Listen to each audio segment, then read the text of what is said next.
ပကြီးဆရာကြီးမြင့်စောနဲ့ပကြီးဆရာကိုဆိုင်တို့ရဲ့ဆွဲဆောင်မှုရှိတဲ့ညွတ်တွေနဲ့ Knife Collar လက်ရဆုံတွေပါဝင်တဲ့ပကြီး25ကားကိုဇူလိုင်17ရက်ကစပြီး Cloud 31ပြကမ်းမှာတပတ်ကြာပြသနေပါတယ်။အဝတ်မဲ့ပုံတွေယဉ်ကျေးမှုနဲ့မကိုက်ညီဘူးတဲ့လား။အဝတ်စားမပါတဲ့ပုံတွေရေးဆွဲတာကိုမြမယဉ်ကျေးမှုနဲ့မကိုက်ညီဘူးလို့ပြောဆိုနေကြတာတွေရှိပေမဲ့ပြပွဲတွေများများလုပ်ပြီးမြင်နေကြဖြစ်လာတဲ့အခါညွတ်ကိုအမှုပညာတရားဖြစ်မြင်လာနိုင်မယ်လို့ပကြီးဆရာကိုဆိုင်ကပြောပါတယ်။သူတို့ရဲ့ရေးဆွဲဖန်တီးမှုကိုအမှုပညာတတ်တတ်နဲ့သာဝေဖန်သုံးသပ်တဲ့နယ်လို့ဆိုပါတယ်။တို့လာမြင်တဲ့ခါကျဒီဝတ်စားမပါမနဲ့ရေးတယ်ဗမာယဉ်ကျေးမှုနဲ့ကြတော့လည်းအခက်ခဲရှိတယ်။ဒါကိုအမှုပညာတရားနဲ့မြင်သွားရင်တော့တမျိုးပါဒီလိုပွဲတွေများလာရင်လူတွေလည်းမျက်စိရေဝလာရင်ကျွန်တော်ကဒီအရသာလေးတစ်ခုပေါ့ထုတ်ပြပေးတာပဲရှိတယ်လာကြည့်ရလူကဒါကြီးကမမိုက်ပါဘူးပေါ့နော်ဒါကြီးကဘယ်လိုလဲတော့ဝတ်စားမပါဘဲရေးမှပကြီးလားပေါ့မဟုတ်ဘူးကြ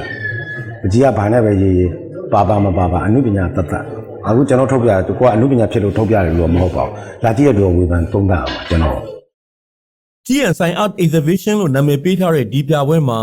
ညွတ်နဲ့ပတ်သက်တဲ့အနုပညာလက်ရာတွေအပြင်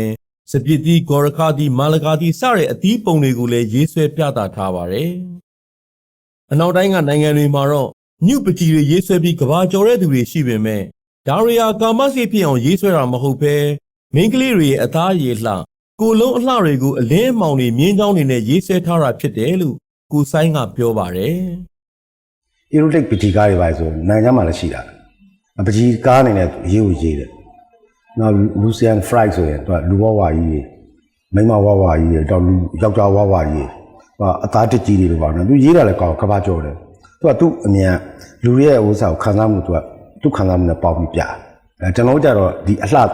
သီးသန့်တက်ရဲတော့အလင်းရေးတယ်မြင်းချောင်းလှရင်မြင်းချောင်းရေးတယ် pastel ကြတော့သူ့ရဲ့လုပ်လို့ရတယ်ကြတော့ pastel ရဲ့ရေးချက်လေးနဲ့နောက်ကျွန်တော်အယောင်နဲ့ပေါင်းလို့ရပြပွဲကိုလာကြည့်တဲ့နတ်နွေးနွေးထိုက်ကတော့အရင်ကညွတ်ပကြီးကားတွေကိုကြည့်ဖို့တတ်တည်မရှိခဲ့ပေမဲ့အခုတော့ညွတ်လို့မျက်လုံးထဲမှာမမြင်တော့ပဲခန္ဓာကိုယ်ပေါ်မှာကျနေတဲ့အလင်းတွေရေးဆွဲထားတဲ့ပုံစံတွေကလည်းချစ်ဖို့ကောင်းတာကြောင့်သဘောကျတယ်လို့ပြောပါတယ်။ငကိုဆိုလို့ရှိရင်ညွတ်ကားတွေပါကြည့်ဖို့အတွက်ဘယ်လိုပဲဖြစ်ကျွန်တော်တို့နိုင်ငံမိန်းကလေးတွေနဲ့တတ်တည်မရှိဘူးပေါ့နော်။ဒါပေမဲ့ဒီနေ့ဒီပြကန်းနဲ့ဝင်လာတဲ့အချိန်မှာဆရာကြည့်မြင်ရေးထားတဲ့ကားလေးကချစ်စရာကောင်းတယ်လို့မြင်တယ်။ကြည့်ချင်းညွတ်လို့မမြင်မဲနဲ့ကွာအဲ့ခန္ဓာကိုယ်မှာကျနေတဲ့အလင်းလေးတွေဆရာစီရေးထားတဲ့ပုံစံလေးတွေကချစ်ဖို့ကောင်းတယ်ပေါ့နော်အဲ့လိုမျိုးမြင်ပြီးတော့ကြိုက်တယ်ညူကိုကြည့်လို့ရတယ်ကြိုက်တယ်ဒါကျွန်မခံစားချက်တယောက်တည်းပေါ့